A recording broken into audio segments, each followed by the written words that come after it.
Coming up, we'll highlight some Hawkeye athletes. And later, we'll show the top 5 plays of the week. Hello, everyone, and welcome here on DITV Sports. Elise, a lot has been going on, especially in athletics, just the past week.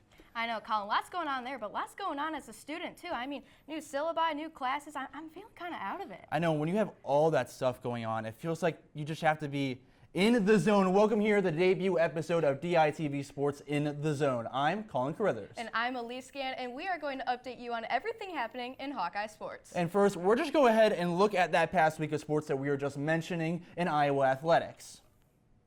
Starting off things with men's basketball, taking on the Minnesota Golden Gophers at home. I mean, they got off to a big lead, the Gophers did, but Iowa cut down a 17-point deficit. However, it wouldn't be enough. Minnesota finishing the job and winning 72-67 against the Hawkeyes.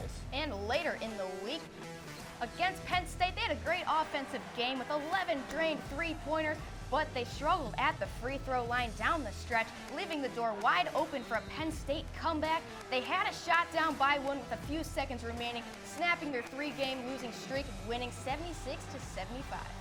Well, at least going from one court to another, Iowa 10 is taking on SEC opponent, the Kentucky Wildcats. It was a little back and forth, Kentucky winning a few of the matches, but Barbara Porcorna helped win 4-3 with Iowa finishing things out there at the end and taking down Kentucky.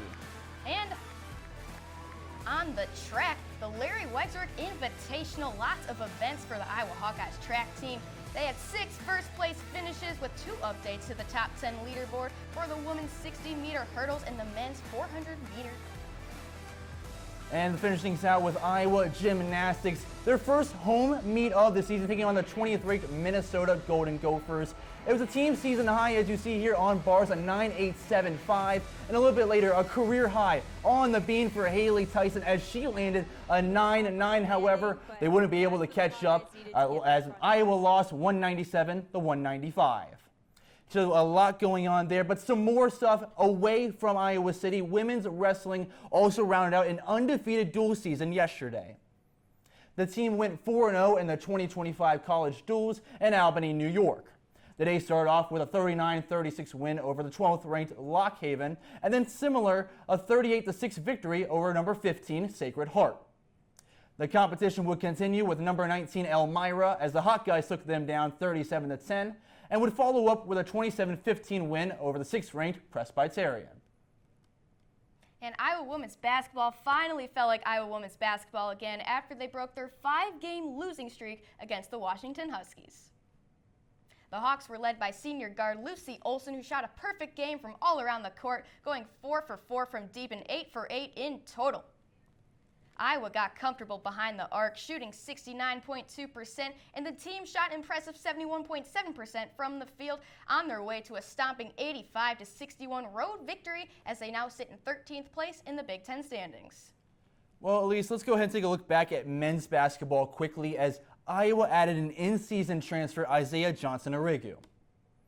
Johnson-Arigu is a freshman forward coming from Miami, where he appeared in 10 games for the Hurricanes.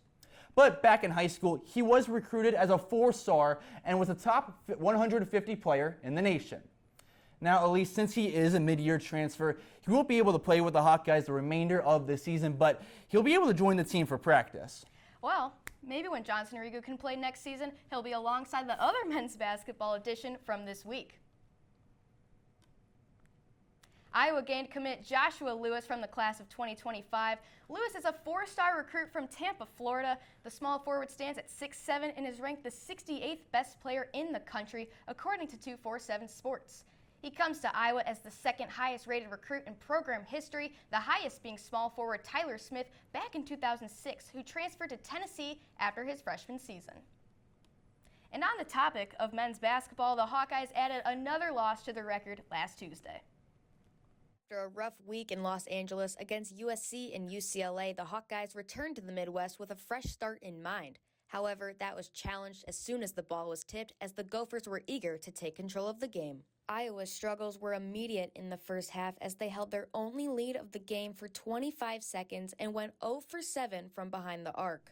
You know, we were forcing some threes there. Some things might have been different with regard to those particular shots, but I would have preferred to see a little more ball movement there like we saw at the end.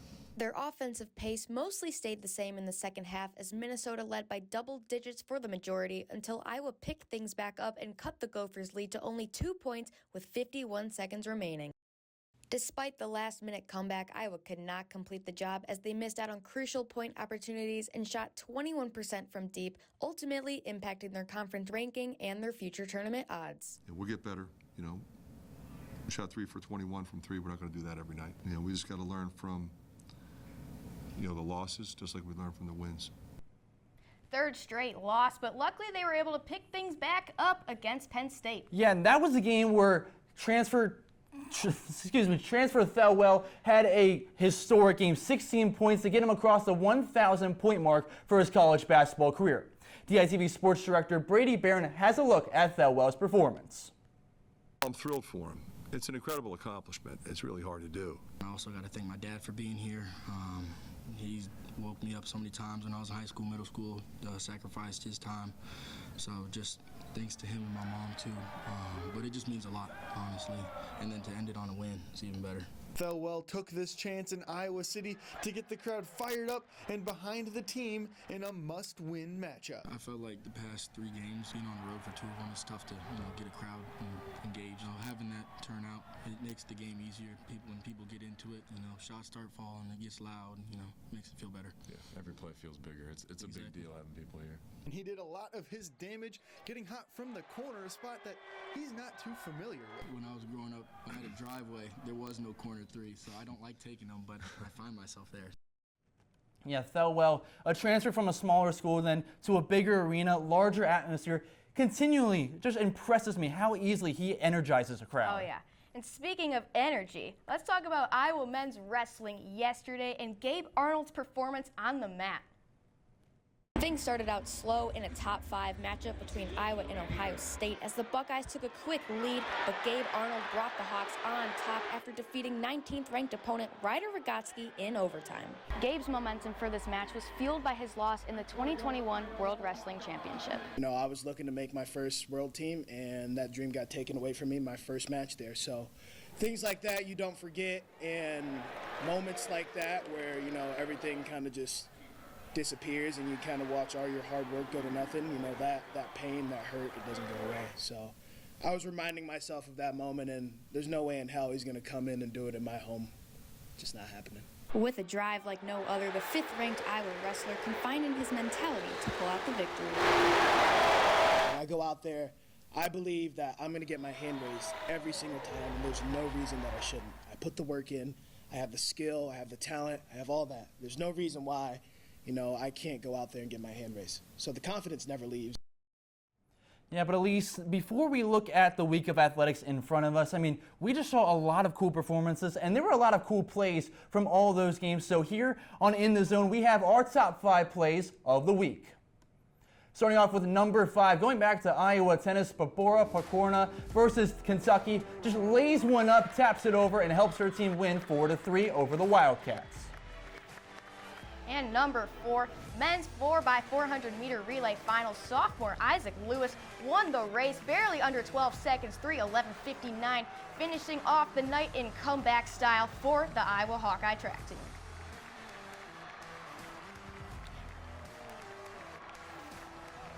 We'll have the remainder of our top 5 here on In the Zone shortly, but let's take a quick look at what is in store for the week ahead. After ending their 3-game skid, as we mentioned earlier, the Hawkeye men's basketball team is headed to Columbus, Ohio, to battle the Ohio State Buckeyes. But the Buckeyes also just snapped their own 3-game skid after a 16-point comeback against Purdue. They currently sit at 11-8, and this year they are 3-5 in the conference. And the Hawkeye swim and dive team are back in action against the Rutgers Scarlet Knights and the Nebraska Cornhuskers after a week off. So far this season, the Hawkeyes have a record of 4-2 and are coming off a win over Illinois. They will spend the weekend in Piscataway, New Jersey, kicking things off on Friday and drying off on Saturday. Well, let's go ahead and take a look again at our top 5 plays, looking at play number 3 now. Back to Thelwell against Penn State, lobs it up, and Seydou Traore flying in. We got to take a look at that one again. Again, throwing it up there, perfect placement, and Traore, the bunnies to get up there and helping his team win by 1. And number 2, Gabe Arnold tied at 1 versus Ohio State in overtime against his 19th ranked opponent with a 3-point takedown to win it, and Iowa won the match 24-13. We'll have our top play from In the Zone here shortly, but the Iowa women's wrestling team will take a quick trip out to Des Moines to compete in the Grandview Open. The undefeated squad will look for one more win before entering postseason in the NCWWC Regionals later in February. In the last regular season duel, the Hawkeyes went 33-7 on the day and will use that momentum next Saturday. And the women's gymnastics team gets back on the floor Saturday to battle the rival to the west, Nebraska Cornhuskers. Nebraska is coming off a close loss to Illinois, which dropped them to an overall record of 1-6 so far this season, while Iowa dropped to 0-2 on the year after losing to 20th ranked Minnesota 195.625 to 197.325 earlier today. Now the Jimhawks will try to get their first win next Saturday in Nebraska. Well, back again to some wrestling, but this time on the men's side, one of the most anticipated matches all year long. The second-ranked Iowa men's wrestling team is headed up to Penn State to battle the first-ranked Nittany Lions. Both teams are undefeated this season with 9 wins each. Both teams also have 3 conference wins. Last year, Penn State scored a convincing win over Iowa in Carver Hawkeye Arena. So the Hawks will look to get their revenge on the road. And the women's basketball team is set to host the Northwestern Wildcats on Tuesday. The Wildcats are 7-11 so far this season, and they don't have a single conference victory. They're currently on a 6-game skid. But for the main event this week, the women's basketball team will host Juju Watkins and the USC Trojans a week from today. It is not just another game, though. Iowa will be raising Caitlin Clark's number 22 in the rafters of Carver Hawkeye Arena in front of a sold-out crowd. And you do not want to know the prices of those tickets, folks. USC is currently 18-1, and they are undefeated in the Big Ten Conference. I gotta say, at least I'm going to be very excited for that matchup, but I think we've held off everyone long enough. You know, another thing everyone's excited for, the number 1 play from In the Zone's top 5 here. Looking at that number 1 play now, Traore again. We follow him at number 3. Here he is back at number 1. Instead of a lob, taking himself with the aggression. Take a look at that again. Getting up there over a defender. Unfortunately, wasn't enough for the Hawkeyes as they still fell in that matchup to Minnesota. There's a look at what we've had in the week behind us and the week ahead of us. I mean, just a lot of cool stuff going on in Iowa athletics. I know, Colin. It gets me real hyped up. I'm starting to feel like I'm in the zone. And you make sure you got to stay in the zone for all of Iowa athletics and their updates that we'll have here on the DailyIowan.com and YouTube page and our show next week for In the Zone. From us here at DITV, I'm Elise Gann. And I'm Colin Carruthers. Thank you for joining us for our debut episode of DITV Sports In the Zone.